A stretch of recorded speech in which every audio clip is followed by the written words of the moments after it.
Hey folks, Jeff Salzman here, and welcome to the Daily Evolver.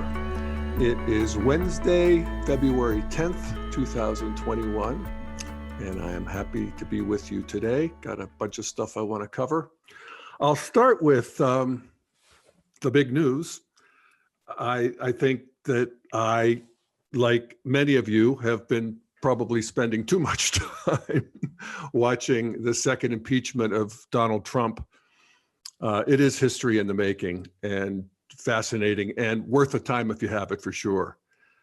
But I must say, I'm watching it with a certain resignation, a certain disappointment that it doesn't look like there's going to be any big Hollywood epiphany here, or, some great uprising in the Senate where truth prevails and the outrage that Trump committed is roundly condemned as a message to the world and a warning through history to all the Trumps to come, that no person is above the law and all that good stuff. And that's my fantasy. It's a lot of people's fantasy, fantasy for people modern and above, I would say, in terms of development.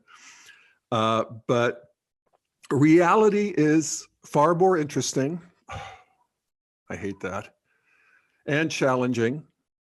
And, we realize that these political structures that we think are solid and real and grounded in something, the Constitution, the rule of law, right and wrong, that they're, reliable and solid and rooted.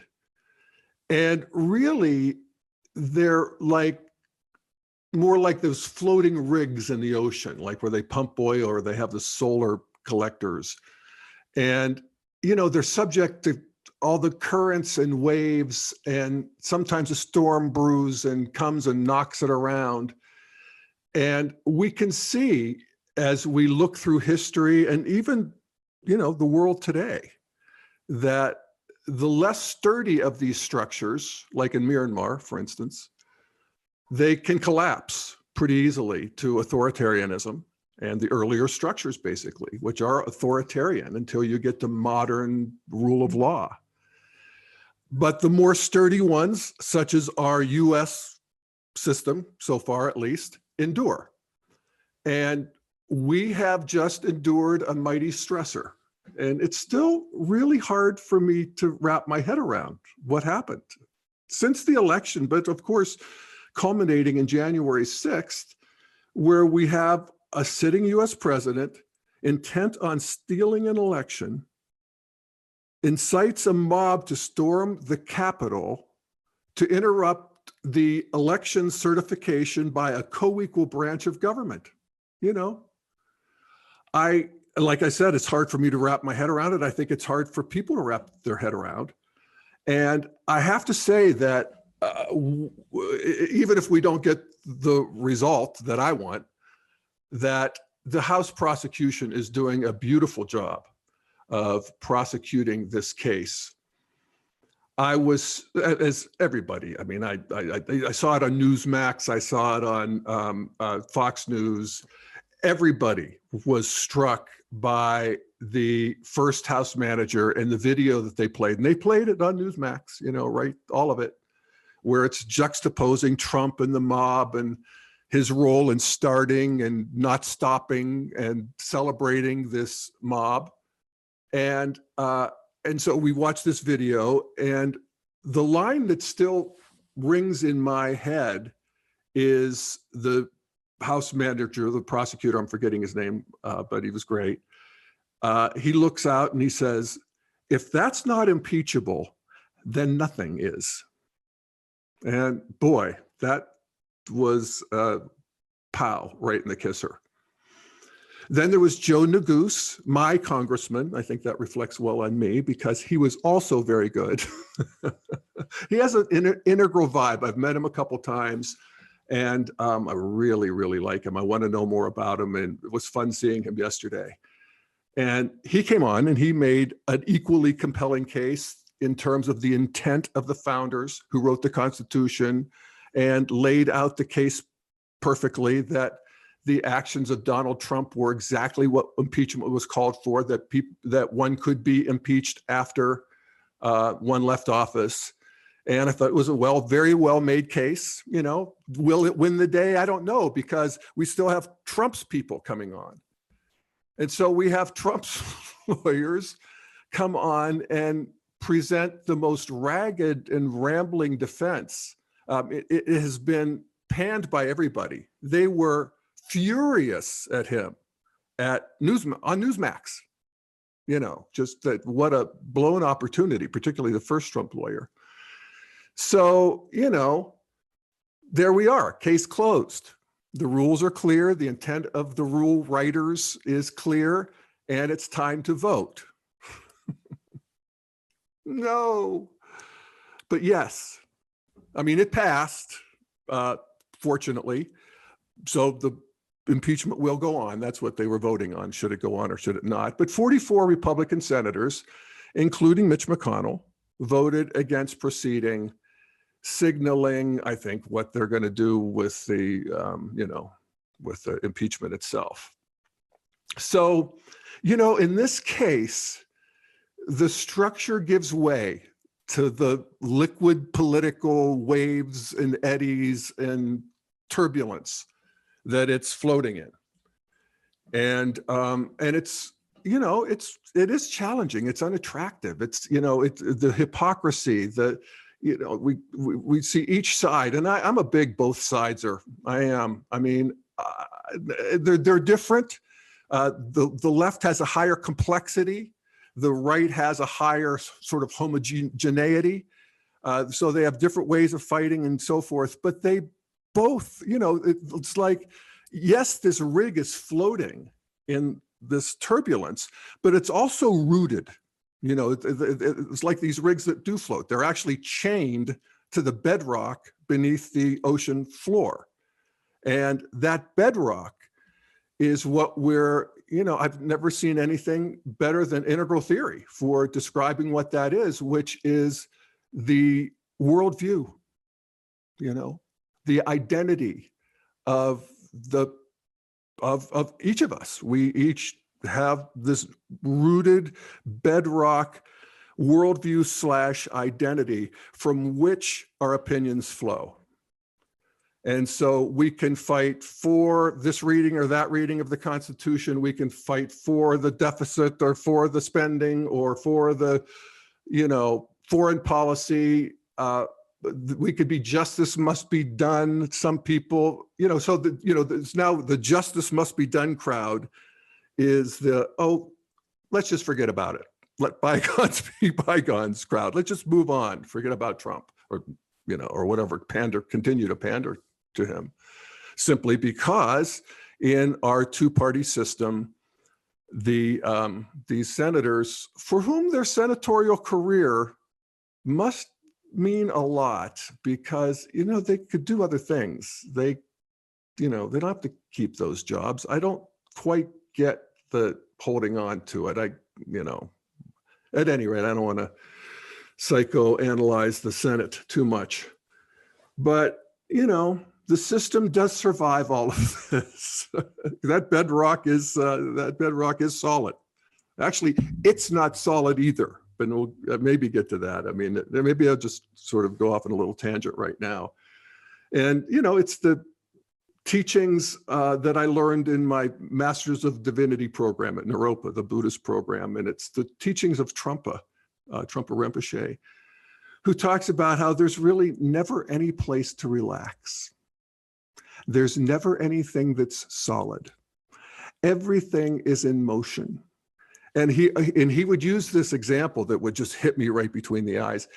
He would say that there's no way that you can just go and sit with your little Time magazine and read it and everything's just going to be fine and okay. And that's the way the world is. And as someone who would go and read his Time magazine with just that attitude, I remember that being a bracing teaching.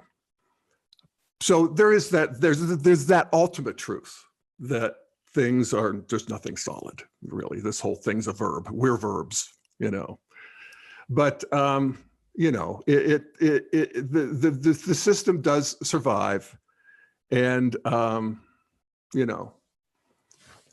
our identities are very, and again, nothing like integral to me for understanding the progression of the evolution of these identities, and just how powerful they are, not in what you think so much as in how you think and what you pick up. It's like I could listen to a QAnon guy all day talking about the pedophile pizza parlor, and I'm just not going to believe it. It's just not going to make sense. And that's true of most people modern and above.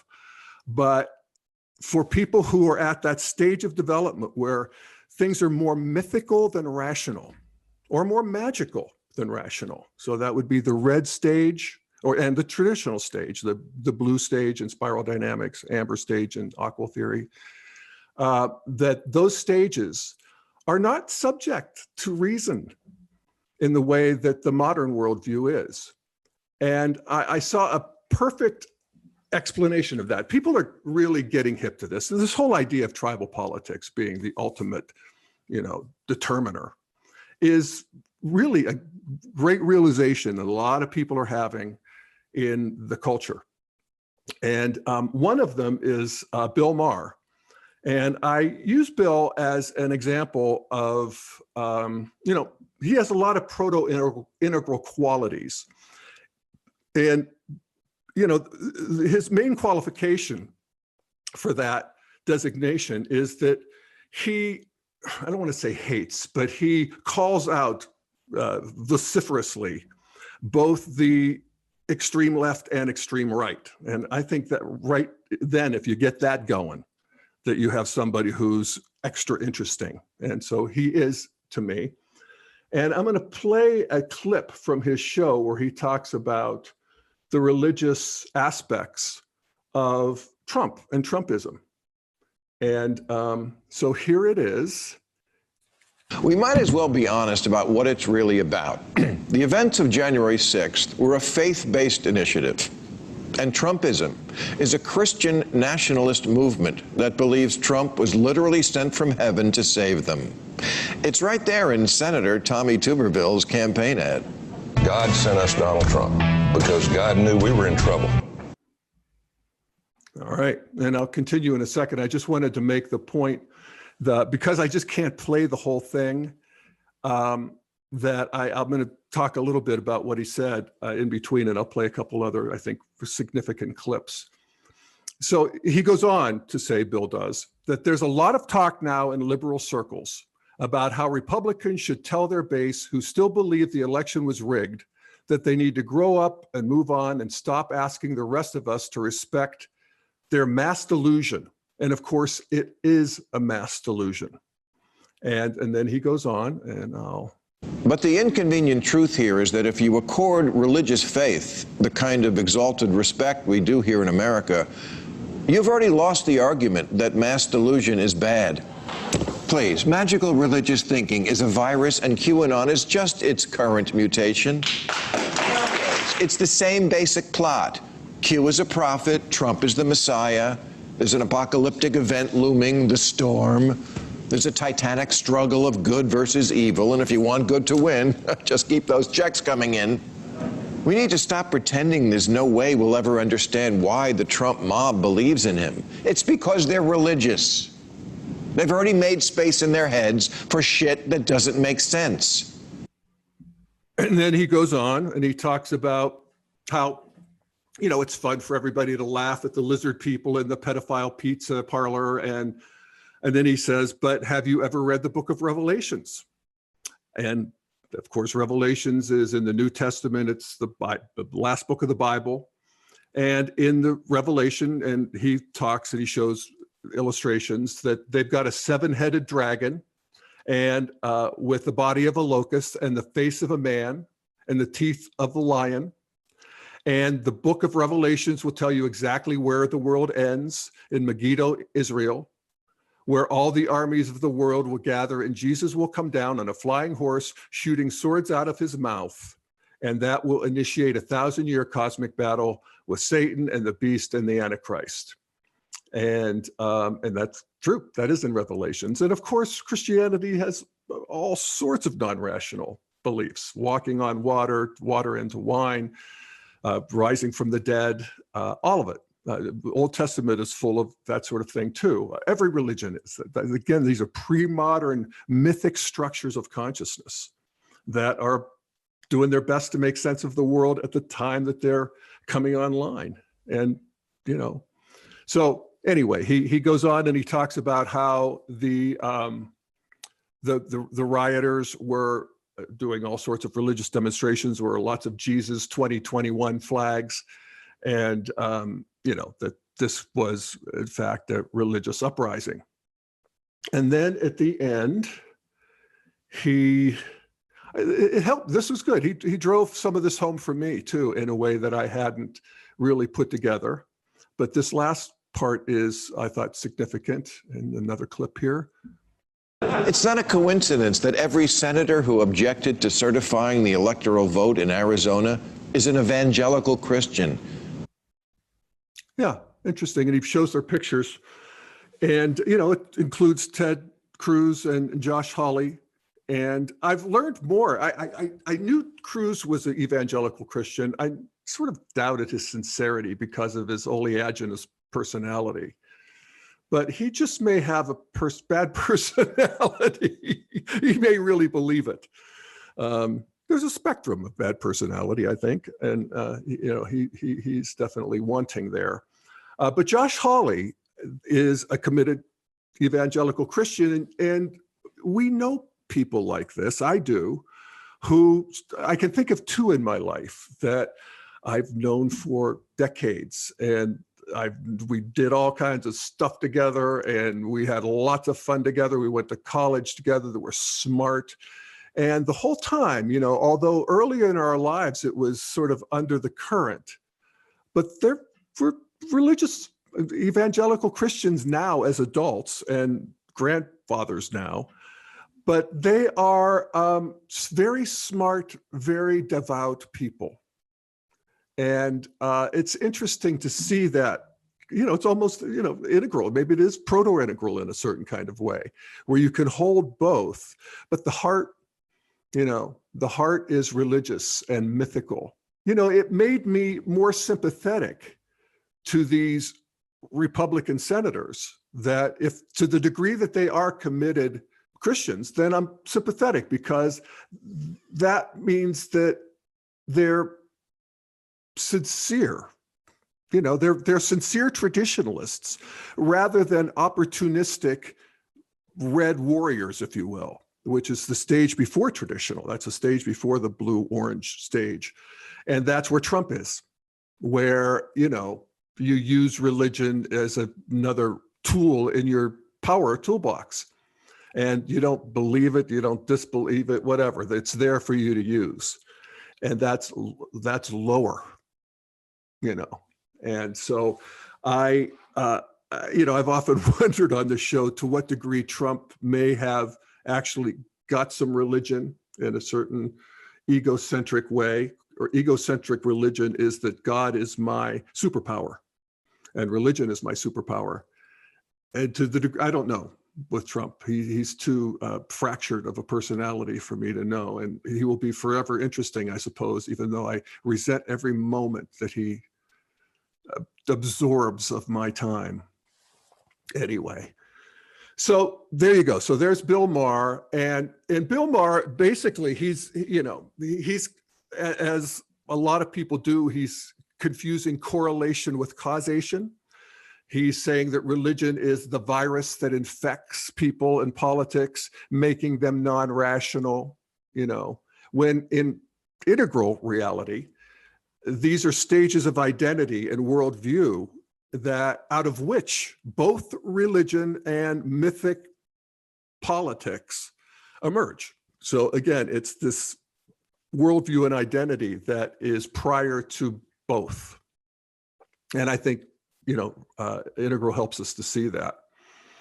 But I do want to sort of shift a little bit. I actually want to play another clip from the show, but this is a clip of one of his guests, Charlotte Alter, who I'll get to in a second. But there is a, when you ask what is motivating, how can, even 30% of the population, or whatever it is now, 60-some% of Republicans still think that Donald Trump is right and ought to run again, and that the election was stolen. And again, Bill points out that these are, I think, pre-rational people, at least in their hearts.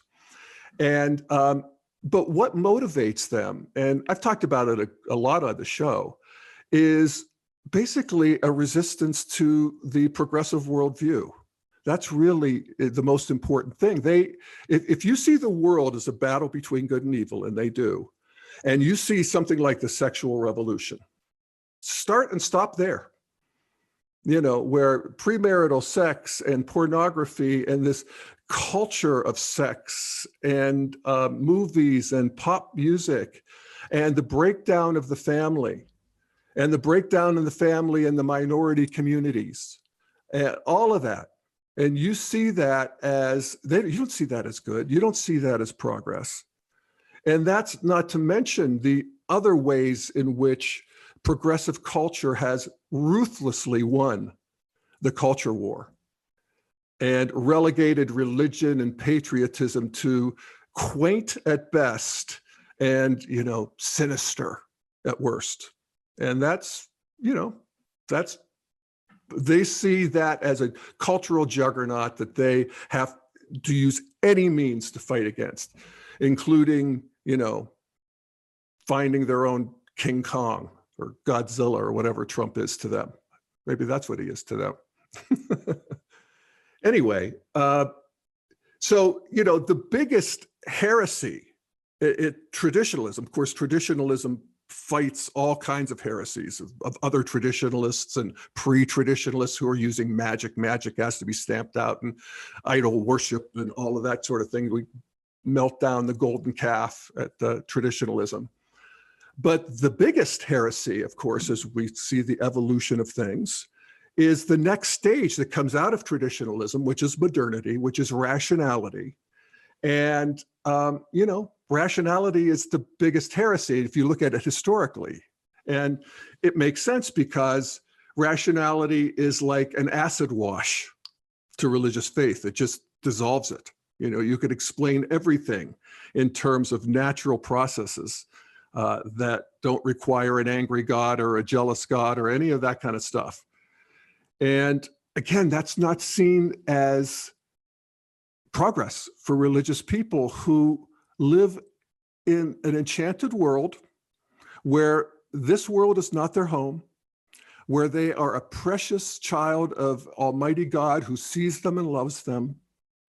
And they don't want to explain that away, And people who get too modern, too fast, particularly if you think historically, pay the price.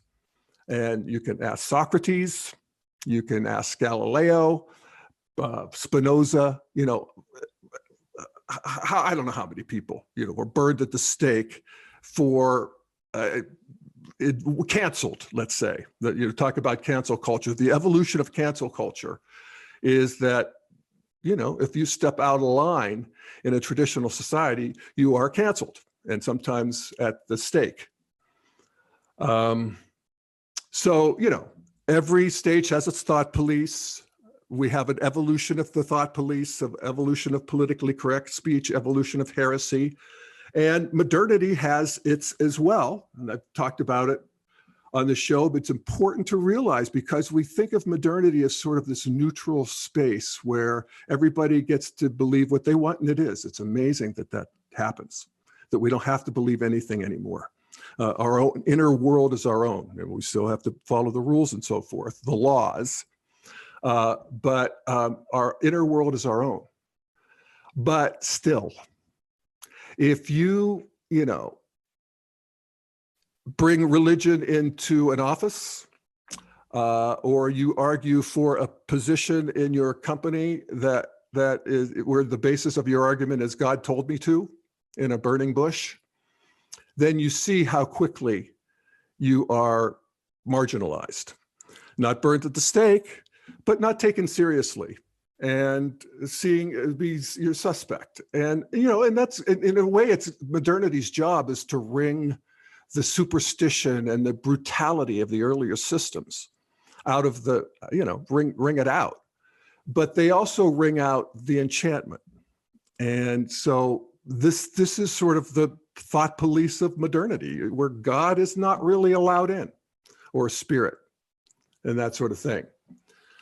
So, so then Green comes along, and Green wants to re-enchant the world in a way. They don't want to just be completely materialistic as the hard modernists, the hard rationalists do. And so they soften the hard materialism by bringing in the world of psychology, introspection. This is all the emergence of Green, this whole inner world. And of course, all the wild and woolly experiments in religious practice. You could kiss all the frogs. I did, I have, and continue to. And, don't ask me to surrender to any one of them. Spiritual, but not religious. That's the sort of byword of Green. So I was just going to say, I'll just cut it to the quick here, that Integral is coming online, and it allows us to bring it all back in a way. We can be spiritual and religious at Integral. And in fact, if the tier theory, TIER theory, first tier and second tier of spiral dynamics is right, then early Integral is not, we're talking yellow or teal, depending on the system, and turquoise, which is later Integral, are like the move between beige and purple. So it's like we're now in the hunter-gatherer phase of this new world, where we don't know what the structures are. We don't know what the rules are, but we know that we have this whole banquet in front of us, and we can indulge and make sense of it, and it's all good. So I wanted to talk about the Integral heresy for a minute and just show another clip from the Bill Maher show. And this is a young woman that he had on the show, Charlotte Alter. I don't believe I've seen her on the show before, but she's a young intellectual. And she wrote a book called The Ones We've Been Waiting For: How a New Generation of Leaders Will Transform America. So they're talking on the show, I'll set the clip up a little bit. They're talking about the controversy around the actor Arme Hammer and how he has been canceled by Mean Green now. Mean Green is post-modernity progressives, and it's the whole cancel culture that we're all aware of, and we think it's the only cancel culture in the world and the only one to ever exist. But of course, every stage has it. That's my point. So anyway, he's been canceled because former girlfriends have released video texts of him where he's talking about eating their ribs and sort of a cannibalism fetish. I don't think there was any human flesh ingested, but at any rate, I don't know all the details. They didn't seem to either.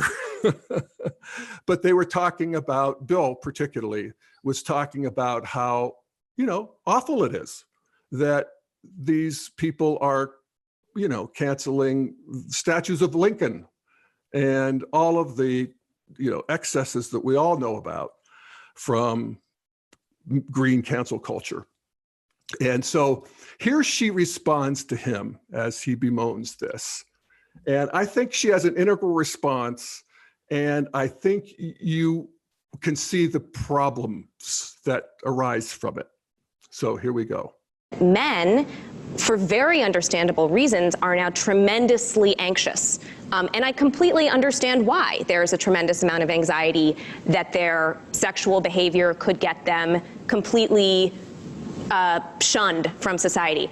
But guess what? Women have had to deal with that particular anxiety that the way they behave sexually could ruin their life for literally millennia. Of course. So the idea that there's now suddenly consequences that might feel, and I agree, are very unfair given that you're right, it's possible this was consensual. But I think you have to look at it in a broader context of women have had to ponder the extraordinary consequences of sex for all of human history, and now men are getting a taste of what. But I mean, that is all true. I don't know what it has to do with what happened last year with Arme Hammer. Okay, that's interesting, huh? So what she's saying, she's pointing out something that is true and seen when you have an evolutionary view. And that is, yes, we have a cancel culture. Yes, it causes real suffering, anxiety. There's some people who are hurt and ruined by it. There are perhaps a handful that are killed as a result of it. And if you look at the history of cancel culture, we are at a far more peaceful and decent stage. This cancel culture, as bad as it is, and it's bad, it's horrible, is less bad. And so the only thing you could say is, as bad as it is to have people canceled, or 100 people canceled, is to have 10,000 or 1 million. And when canceling means being killed or starved or shut out of society, it's way worse than losing your reputation, which is also bad. So it's this sort of evolution of bad from worse to merely bad that is a tough argument to make. People don't really find that inspiring. And so it's my cross to bear, because I'm doing it all the time. I just had a back and forth with a friend who listens, and he sees the world quite differently. He's very allergic to green cancel culture, and he wrote me an email where he surveyed thought leaders from all over the place, from J.K. Rowling to Andrew Sullivan to this one to that one. And he came up with a list of adjectives that these people use to explain our cultural moment. And these are mostly critics of cancel culture. You could find these words. I'm going to read the list of words he sent me that they use. You could read these same words from the left critiquing the culture as well. The more corporate culture, or the racist culture, or the white supremacist, systemically racist culture. They're all, both sides use these words. And here they are: horrible, horrific, horrendous, mad tribalism, ghastly, hideous, malignant, awful, terrible, atrocious, dreadful, repulsive, vile, abhorrent, foul, disgusting, etc., etc., etc. And yes, anytime somebody's suffering, anytime somebody is being treated unfairly, it's all of those things.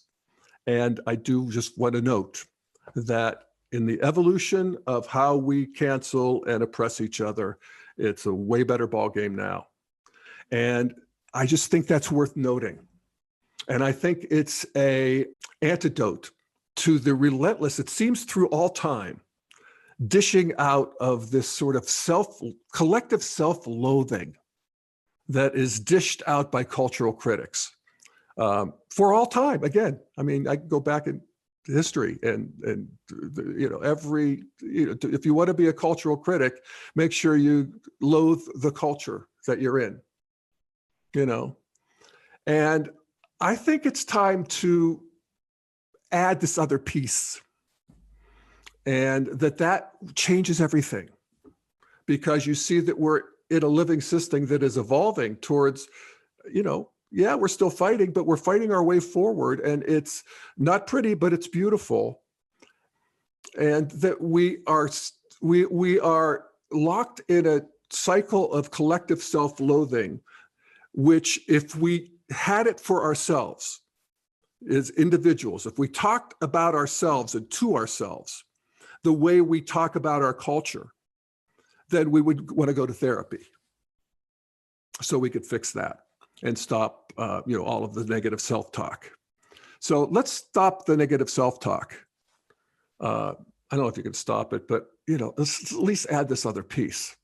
So, is that anything else I want to prattle on about?